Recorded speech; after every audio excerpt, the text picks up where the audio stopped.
calling it for President Trump. That is huge. And of course, when that 9-0 verdict came out, none of us was shocked because actually that's just going off of the law. That's not putting their political bias in this decision. So I think the Supreme Court definitely made the right decision. But what's interesting, Marjorie, is that the left was calling out those liberal female judges, calling them worthless, that they were worthless. So they very much want to politicize all of this. Oh, for sure. I saw a tweet by Keith Olbermann, very nasty man, nasty Democrat man, attacks all of us constantly, where he was using the F word about the 3 liberal judges on the Supreme Court, women, by the way.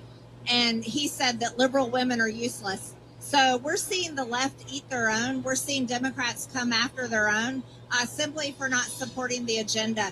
This is the same thing that's happening where we're seeing the same Antifa type protesters and Black Lives Matters protesters that were attacking police officers, burning and looting in the streets in 2020. Those are the same people attacking Israel today and defending Hamas. So the left is quite in disarray. They really don't know who they are anymore.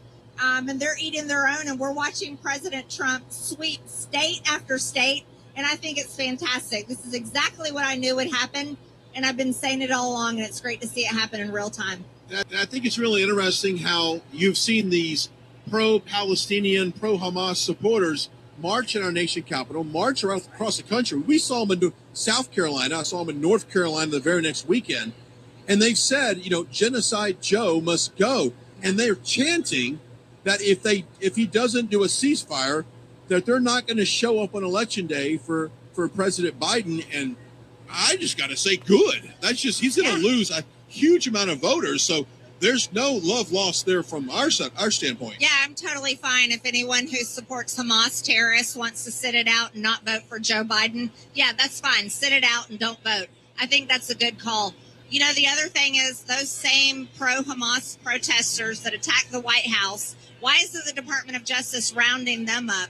We saw them trying to scale the White House fence, declaring basically an insurrection. They've come into my office building and the Cannon building time after time. And then you know what else they're doing? Here they are. They're coming after Jewish people, attacking Jewish people in New York where crime is horrible.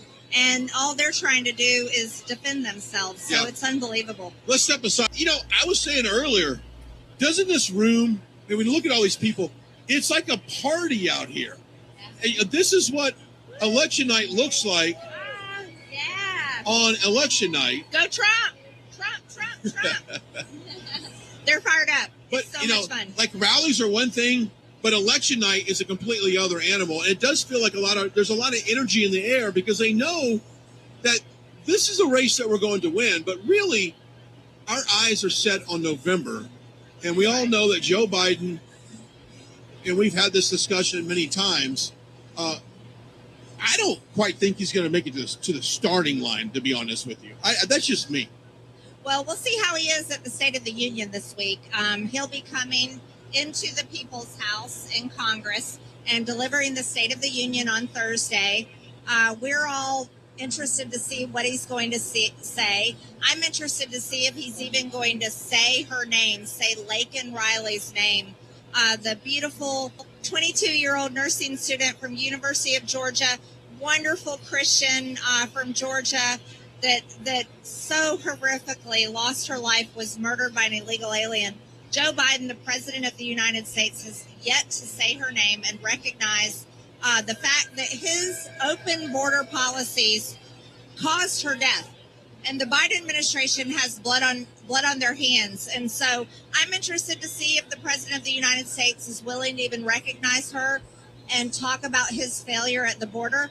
I highly doubt it, though. He's a liar, and I think he'll lie to Congress again. Yeah, I believe so. And I know that the early reports on this State of the Union address does not really have any mention at all about the broken border and immigration, yet it is the number one issue in the country. So by him avoiding that is a huge mistake. And I do think that he will hear from House Republicans during that speech. If he does mention immigration, Marjorie, he knows he's going to pin it on the responsibility on Republicans. That's it's right. your fault, by the way. It's your fault. Oh, yeah. He's blaming Republicans, claiming that we haven't provided him with the funding and the policies that he's asked for. But the reality is, Joe Biden wrote over 90 executive orders wiping out President Trump's strong border policies, wiping out things like Remain in Mexico. He brought back catch and release.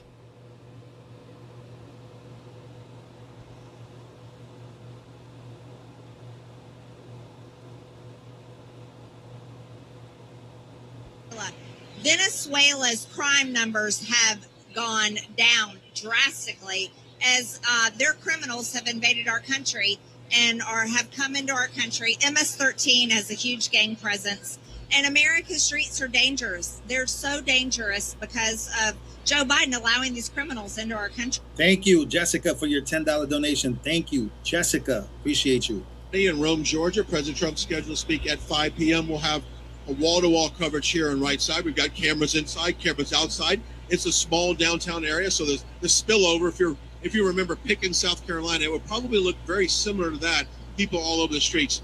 But in your district, when you poll your district on what people are concerned about, it's the border, right? Oh, without a it's the doubt. border. But it's also the economy. Yeah.